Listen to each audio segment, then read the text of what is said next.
DeepSeek v centre pozornosti, sľuby Muska nemajú hraníc. Big Tech a ich výdavky na AI, Apple opäť na tróne, no a Fed versus ECBčka. Sponzorom tohto podcastu je spoločnosť eToro, moje meno je Patrik Lahuta a toto sú akcie na 10 až 15 minút.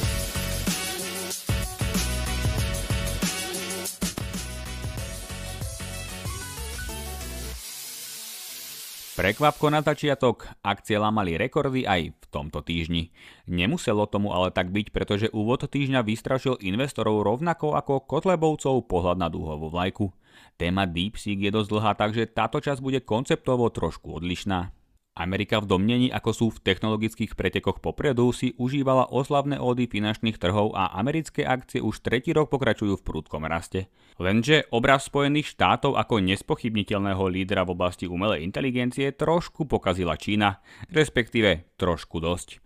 Hovoríme samozrejme o DeepSeek, ktorá na celý jeden deň poslala americké akcie do DeepSheet. Nepreháňame. Americké médiá spustenie modelu R1 od DeepSeeku prirovnávajú k vypustenie družice Sputnik Sovietským zväzom, ktoré znamenalo šok pre Západ. Za jediný deň stratil americký technologický sektor takmer 6%. Nadlho potiahla tá vraj nezastaviteľná Nvidia, ktorá odpísala až 17%. To je len tak mimochodom najväčší prepad v histórii akciových trhov. Za jediný deň stratila Nvidia na trhovej hodnote takmer $600 miliard, čím zas stratila pozíciu najcennejšej firmy sveta. Za tých 600 miliard by ste mohli postaviť 30 000 km diaľnic, čiže čisto teoreticky by sa možno dostával aj tunel Višňové. Alebo ešte lepší príklad nám ponúkol kto iný ako ChatGPT. Ak by ste míňali $1 milión denne, trvalo by vám to minúť túto sumu 1534 rokov. Inými slovami, museli by ste začať utrácať túto sumu už v dobe vikingov. Tvrdú facku nedostala ale iba Nvidia, ale všetci relevantní hráči v odvetví umelej inteligencie. AMDčko, Broadcom, ASML, Microsoft, Oracle, proste všetci. Možno to dokonca aj pohlo s kútikom úst tých najbohatších z najbohatších. 500 najmajetnejších ľudí za tento neradostný deň stratilo $108 miliard. Už vás teda nebudeme naťahovať a povieme, prečo taký výplach. Čínsky startup DeepSeek prišiel s novým AI asistentom, ktorý má byť presnejší ako všetky dostupné chatboty vrátane chatu GPT. Model R1 sa stal rýchlo najsťahovanejšou aplikáciou v mobilných obchodoch a boom, bol zrazu na svete. Uznávame, toto nie je zas až tak úžasné. Čo je však úžasné, alebo možno skôr strašné je, že tí prekliatí komouši to dokázali napriek zákazu vývozu najpokročilejších výpočtových čipov do Číny a navyše so zlomkovou cenou a spotrebou energie. To ihneď spochybnilo nielen technologickú dominanciu USA, ale aj potrebu stoviek miliard, ktoré Google, Microsoft, Amazon, Meta a ďalší pumpujú do budovania infraštruktúry umelej inteligencie. Ak je v prípade DeepSeeku všetko košer a spoločnosť neklame o nižšej cene a nižšej spotrebe energie, bude to znamenať, že tieto obrovské peniaze sú potrebné asi ako schody vo výťahu. To by zostrelilo akcie amerických výrobcov čipov a dodávateľov zariadení pre dátové centrá. Rovnaký osud by čakal producentov zelených energií, ktorí očakávajú boom vďaka vysokému dopytu na zásobovanie dátových centier. Tie si na energiách pochutnávajú asi ako váš sused, ktorý nakúpil 5 kg masla v akcii. Po tom, čo sa akcie Constellation Energy, Vistra a GE Vernova dostali medzi najvýkonnejšie akcie minulého roka s výnosom 100%, sa teraz za jediný deň prepadli o 20 až 30%. My síce vieme, že klamať sa do telky nemá, ale Číňania sem tam nejakú tú nepravdu povedia. Nie, nedodávame zbrane Rusku, nie, neplánujeme inváziu na Tajvan, nie, neutláčame Ujgurov, nie, to vôbec ani že vizuálne. No a ak chcete vyskúšať úprimnosť R1 na vlastnej koži, stačí sa ho spýtať na udalosti z roku 1989, kedy sa obyvatelia snažili zvrhnúť komunistický režim, na Tajvan alebo na potlačovanie národnostných menšín. Zistíte, že výsledky sú v perfektnej symbióze s vládnym režimom. Viacero analytikov spochybnilo, či DeepSeek o cene a spotrebe elektriny za výpočtový výkon teda neklamal.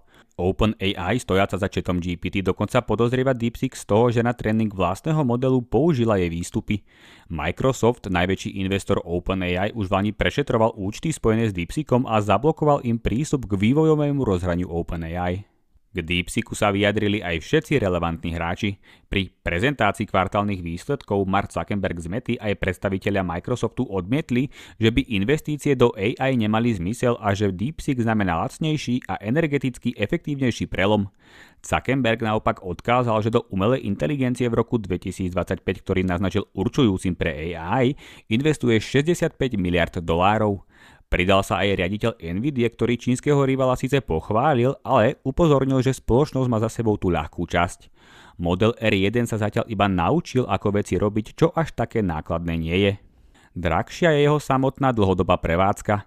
Riaditeľ Snowflakeu odkázal, že ďalší rivali OpenAI a chatbotu ChatGPT už prichádzajú a hneď na to prišiel s vlastným AI agentom Oracle. Číňania svojim najnovším počinom opäť raz rozúrili aj Donalda Trumpa, ktorý nenechá líderstvo Spojených štátov predsa spochybňovať. No a tak môžeme očakávať rozviazanie rúk technologických gigantov v honbe za inováciami. Všetky tieto vyjadrenia investorov upokojili a tak sa akcie spamätali. Potom sa DeepSeek ocitol v DeepSheet sám. Hackeri totiž po slovenskom katastri zostrelili aj chatbota R1, ktorý proste prestal fungovať.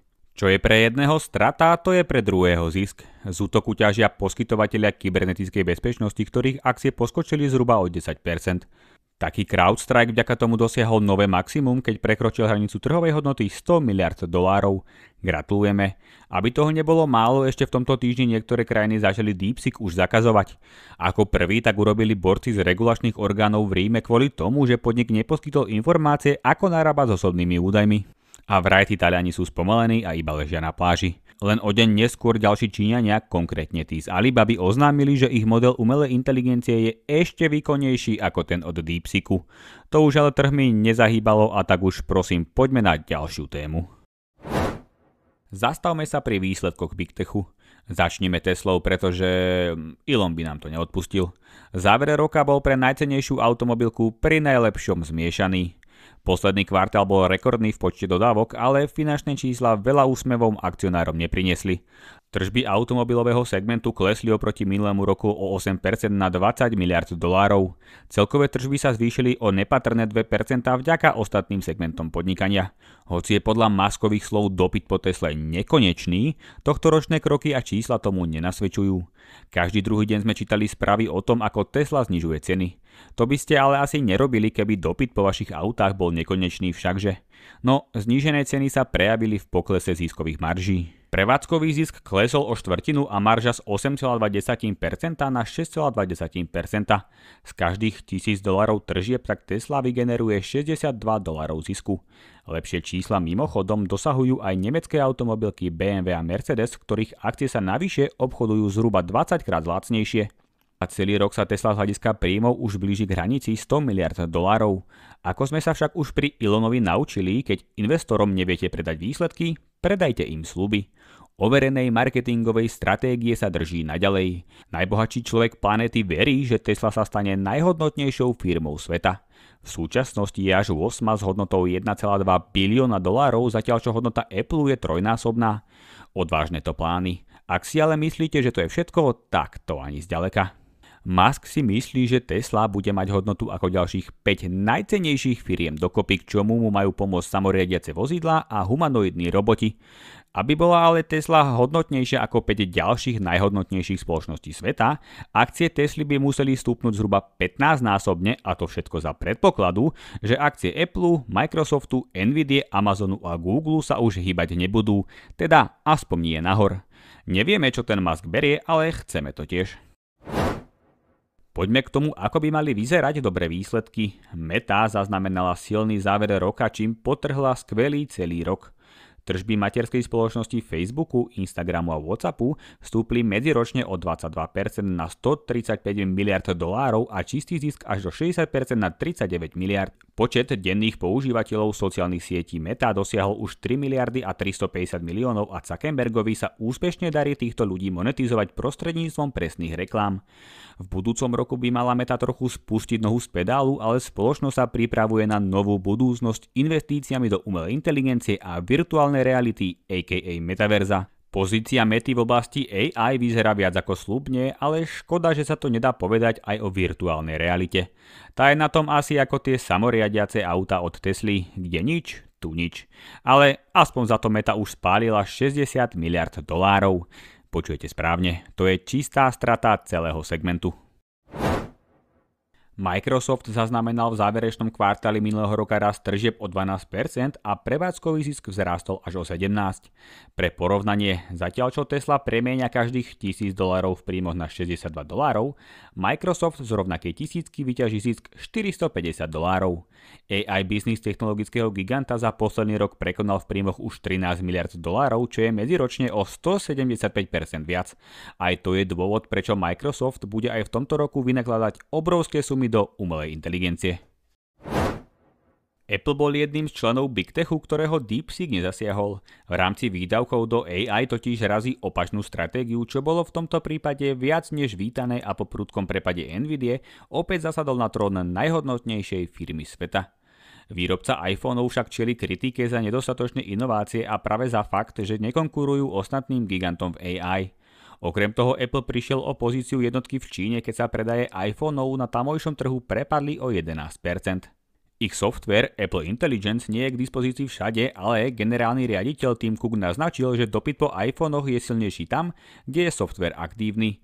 Z toho môžeme teda dedukovať, že firma bude tlačiť, aby bol dostupný všade. Celosvetové predaje iPhoneov klesli medziročne o 1%, avšak predaje Macov, iPadov a segment služieb rastli dvojciferným tempom a akcie po správach rastli o 4%. Stále sú však takmer 9% pod svojím maximum. K ďalšiemu vydarenému týždňu na akciových trhoch, teda najmä v Európe, prispeli aj makroekonomické údaje. ECBčka znížila úrokovú sadzbu o 0,4 percentuálneho bodu z 3 na 2,75%, čo je najnižšia úroveň od februára 2023. Podľa prezidentky Christine Lagardovej však inflačné tlaky poľavujú a makroekonomické ukazovatele vykazujú známky ochladenia. No to teda vykazujú, Kristínka. Veď najnovší odhad Eurostatu ukázal, že v poslednom kvartáli 2024 ekonomika eurozóny stagnovala. Do konca roka môžeme počítať ešte s niekoľkými zníženiami úrokov s cieľom oživiť slabé európske hospodárstvo. Depozitná sadzba by sa mohla dostať na 1,75 až 2%. Ale poznáme to, človek mieni, pán Boh mení. Len si v tomto prísloví vymente za boha Trumpa, hoci preňho to je synonymum. Všetky európske plány totiž môže pozmeniť radikálna obchodná politika z chuchyne Donalda. O úrokoch sa nerozhodovalo ale iba v eurozóne. Zasadal tiež americký Fed, avšak v Spojených štátoch sa úrokové sadzby nemenili. Jerome Powell sa totiž obáva podávaného menu z tej Trumpovej slávnej kuchyne. Tá plánuje servírovať nižšie dane, obchodné clá a zvýšené výdavky na podporu priemyslu. Takáto večera Powellovi veľmi pochutí nie je, pretože môže priniesť nárast inflácie. A Jeromeovi, ktorého cieľom je udržať cenovú hladinu stabilnú, tak pri pohľade na hlavný chod prebehla myšlienka ako priemernému Slovákovi na nedeľný rízek. Oh my god, už zase? Možno mu tam Trump pridá aj štipku jedu, keďže by rád ovplyvňoval aj menovú politiku USA, ale ako mu odkázal Jerome, to še nedá, sme nezávislí. To určite. Aj STVR, teda TVSR, či ako sa to teraz nazýva, bola tiež nezávislá. Mimochodom, rozchod v rozhodnutiach Fedu a ECBčky je ako odchod od dlhodobej frajerky, pretože doteraz ECBčka a Fed robili takmer všetky rozhodnutia spolu. Akože nie úplne spolu, ale kroky jedného nasledovali kroky druhého. Tomu je na teraz koniec, keďže situácia na oboch stranách Atlantiku je veľmi odlišná. Poďme na krátke správy. Historické maximum dosiahol paneurópsky index Stoxx Europe 600, nemecký DAX 40 a tiež zlato. Norský štátny investičný fond, ktorý investuje štátne príjmy z ropy a plynu, v lani vykázal rekordný zisk 213 miliard eur, najmä vďaka rastu akciových trhov. Fond vlastní zhruba 1,5% akcií všetkých spoločností obchodovaných na burze. Čína naďalej súperí s ekonomickými problémami. Výrobný index PMI v januári klesol pod kľúčovú hranicu 50 bodov, čo je najmenej od augusta. Zlú situáciu potvrdil aj tretí rok klesajúcich ziskov priemyselných podnikov v rade. Akcie IBM stúpli o 13%, čo je najväčší jednodňový rast od roku 1968. Poradenský a infraštruktúrny biznis spoločnosti sa síce naďalej trápi, ale softvérová divízia zaznamenala aj vďaka umelej inteligencii silný rast. Akcie Starbucksu poskočili o 9% napriek ďalším slabým číslam v závere roka. Nový riaditeľ firmy Brian Niccol mení kurz reťazca, v rámci ktorého plánuje zrušiť politiku otvorených dverí. Svoje priestory bude poskytovať len platiacim zákazníkom. Niccol plánuje tiež dvojnásobiť počet prevádzok v USA na 34 000, okresať menu a skrátiť čas čakania. Silné výsledky vykázali najcennejšie európske technologické spoločnosti ASML a SAP. Akcie ASML stúpli o 10%, keďže hodnota objednávok dosiahla až 7 miliard eur. Nemecký softvérový gigant SAP, ktorého akcie za rok vzrástli o 2/3, zaznamenal rýchly rast tržieb i zisku vďaka jeho podnikaniu v cloude a umelej inteligencii. Akcie najväčšej luxusnej skupiny Louis Vuitton Moet Hennessy, vlastniacej viac ako 60 značiek vrátane Louis Vuitton, Dior, Hublot alebo Tiffany, stratili 6%, pretože závere roka nepotvrdil nádeje na oživenie trhu s luxusným tovarom. Výrobca lietadiel Boeing dosiahol za rok 2024 stratu takmer 12 miliard dolárov, čo je najhorší výsledok od krízového roka 2020. Boeing v súperení o dodávky lietadiel čoraz viac prehráva s Airbusom a dole ho ťahá rad káuz, nehôd a chybných krokov v dodavateľských reťazcoch, ktoré znížili bezpečnosť. K zlej situácii prispel aj štrajk zamestnancov, ktorý Boeing stál $1 miliardu mesačne. Akcie firmy od maxima klesli o 60%. Akcie druhého najväčšieho maloobchodného reťazca H&M klesli o 5%. Švédska spoločnosť za celý minulý rok dosiahla 1% rast tržieb. To by bolo od nás v tomto týždni všetko. Ďalšie informácie sa dozviete na našej internetovej stránke akcie.sk alebo na našich sociálnych sieťach. Nezabúdajte, že hodnota vašich investícií môže stúpať alebo klesať, preto investujte s rozumom a s vedomím, že váš kapitál je v ohrození. Ja vám želám veľa finančných úspechov a prajem pekný víkend.